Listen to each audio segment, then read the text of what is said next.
அதிகாரம் 8.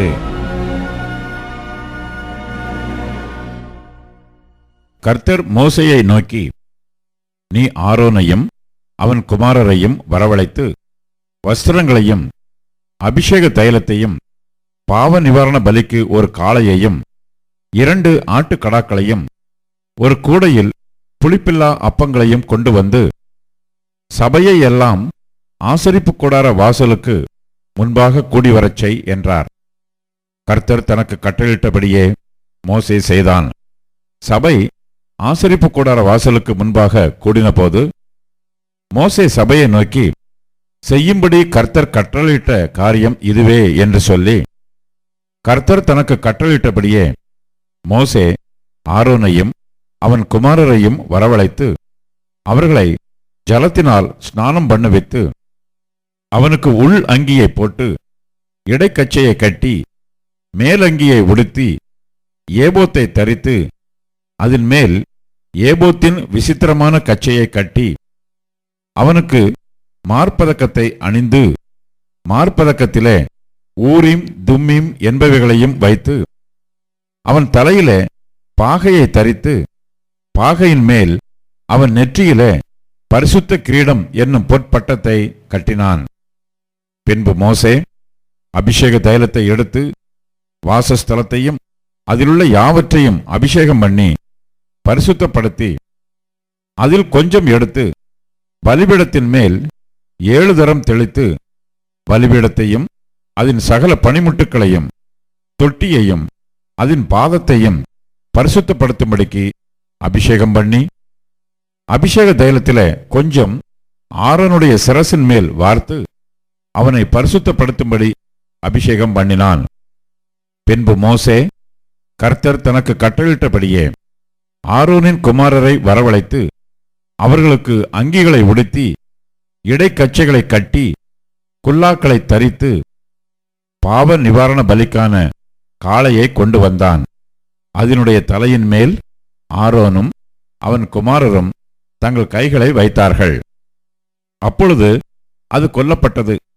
மோசே அதன் இரத்தத்தை எடுத்து தன் விரலினால் பலிபீடத்தின் கொம்புகளின் மேல் சுற்றிலும் பூசி பலிபீடத்திற்காக பிராயச்சித்தம் செய்து மற்ற இரத்தத்தை பலிபீடத்தின் அடியில் ஊற்றிவிட்டு அதன் மேல் பாவ நிவர்த்தி செய்யும் பொருட்டு அதை பரிசுத்தப்படுத்தினான். பின்பு மோசே கர்த்தர் தனக்கு கட்டளையிட்டபடியே குடல்கள் மேல் இருந்த கொழுப்பு முழுவதையும் கல்லீரலின் மேல் இருந்த ஜவ்வையும் 2 குண்டிக்காய்களையும் அவைகளின் கொழுப்பையும் எடுத்து பலிபீடத்தின் மேல் தகனித்து காளையையும் அதன் தோலையும் மாம்சத்தையும் சாணியையும் பாளையத்துக்கு புறம்பே அக்கினியிலே சுட்டெரித்தான். பின்பு அவன் சர்வாங்க தகன பலிக்கு ஆட்டுக்கடாவை கொண்டு வந்தான். அதன் தலையின் மேல் ஆரோனும் அவன் குமாரரும் தங்கள் கைகளை வைத்தார்கள். அப்பொழுது அது கொல்லப்பட்டது. மோசே அதன் இரத்தத்தை பலிபீடத்தின் மேல் சுற்றிலும் தெளித்தான். ஆட்டுக்கடா சந்து சந்தாக துண்டிக்கப்பட்டது. கர்த்தர் தனக்கு கட்டளையிட்டபடியே மோசே அதன் தலையையும் துண்டங்களையும் கொழுப்பையும் தகனித்தான். குடல்களையும் தொடைகளையும் தண்ணீரால் கழுவினபின் மோசே ஆட்டுக்கடா முழுவதையும் பலிபீடத்தின் மேல் கர்த்தருக்கு சுகந்த வாசனைக்கான சர்வாங்க தகன பலியாக தகனித்தான். பின்பு பிரதிஷ்டைப்படுத்துவதற்குரிய மற்ற ஆட்டுக்கடாவை கொண்டு வந்தான். அதன் தலையின் மேல் ஆரோனும் அவன் குமாரரும் தங்கள் கைகளை வைத்தார்கள். பின்பு அது கொல்லப்பட்டது. மோசே அதன் இரத்தத்தில் கொஞ்சம் எடுத்து ஆரோனுடைய வலது காதின் மடலிலும் வலது கையின் பெரு விரலிலும் வலது காலின் பெரு விரலிலும் பூசினான். பின்பு ஆரோனுடைய குமாரரையும் அழைத்தான். மோசே அந்த இரத்தத்திலே கொஞ்சம் அவர்களுடைய வலது காதின் மடலிலும் வலது கையின் பெரு விரலிலும் வலது காலின் பெரு விரலிலும் பூசி இரத்தத்தை பலிபீடத்தின் மேல் சுற்றிலும் தெளித்து கொழுப்பையும் வாலையும் குடல்கள் மேலிருந்த கொழுப்பு முழுவதையும் கல்லீரலின் மேல் இருந்த ஜவ்வையும் 2 குண்டிக்காய்களையும் அவைகளின் கொழுப்பையும் வலது முன்னந்தொடையையும் எடுத்து கர்த்தருடைய சந்நிதியில் வைத்திருந்த புளிப்பில்லா அப்பங்களின் கூடையிலுள்ள புளிப்பில்லா அதிரசத்தில் ஒன்றையும் எண்ணெயிட்ட அப்பமாகிய அதிரசத்தில் ஒன்றையும் ஒரு அடையையும் எடுத்து அந்த கொழுப்பின் மேலும் முன்னந்தொடையின் மேலும் வைத்து அவைகளையெல்லாம் ஆரோனுடைய உள்ளங்கைகளிலும் அவன் குமாரருடைய உள்ளங்கைகளிலும் வைத்து அசைவாட்டும் பலியாக கர்த்தருடைய சந்நிதியில் அசைவாட்டி, பின்பு மோசே அவைகளை அவர்கள் உள்ளங்கைகளிலிருந்து எடுத்து பலிபீடத்தின் மேல் இருக்கிற தகன பலியின் மேல் தகனித்தான். அவைகள் சுகந்த வாசனையான பிரதிஷ்டை பலிகள். இது கர்த்தருக்கு தகன பலியானது. பின்பு மோசே மார்க்கண்டத்தை எடுத்து அதை கர்த்தருடைய சந்நிதியில் அசைவாட்டும் பலியாக அசைவாட்டினான். கர்த்தர் மோசேக்கு கட்டளையிட்டபடியே பிரதிஷ்டையின் ஆட்டுக்கடாவிலே அது மோசேயின் பங்காயிற்று.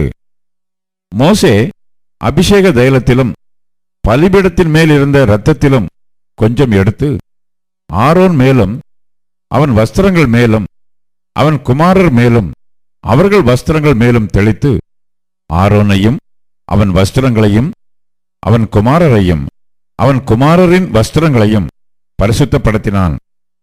பின்பு மோசே ஆரோனையும் அவன் குமாரரையும் நோக்கி, நீங்கள் அந்த மாம்சத்தை ஆசரிப்பு கூடார வாசலிலே வேவித்து ஆரோனும் அவன் குமாரரும் அதை புசிப்பார்களாக என்று கட்டளையிட்டிருக்கிறபடியே அங்கே அதையும் உங்கள் பிரதிஷ்டை பலிகளுள்ள கூடையில் இருக்கிற அப்பத்தையும் புசித்து மாம்சத்திலும் அப்பத்திலும் மீதியானதை அக்கினியிலே சுட்டெரித்து பிரதிஷ்டையின் நாட்கள் நிறைவேறும் வரைக்கும் 7 நாள் ஆசரிப்பு கூடார வாசலை விட்டு புறப்படாதிருங்கள்.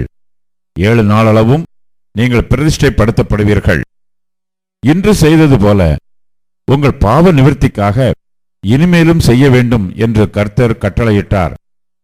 நீங்கள் சாகாதபடிக்கு 7 நாள் இரவும் பகலும் ஆசரிப்பு கூடார வாசலில் இருந்து கர்த்தருடைய காவலை காக்க கடவீர்கள். இப்படி நான் கற்பிக்கப்பட்டேன் என்றான். கர்த்தர் மோசேயை கொண்டு கட்டளையிட்ட எல்லா காரியங்களையும் ஆரோனும் அவன் குமாரரும் செய்தார்கள்.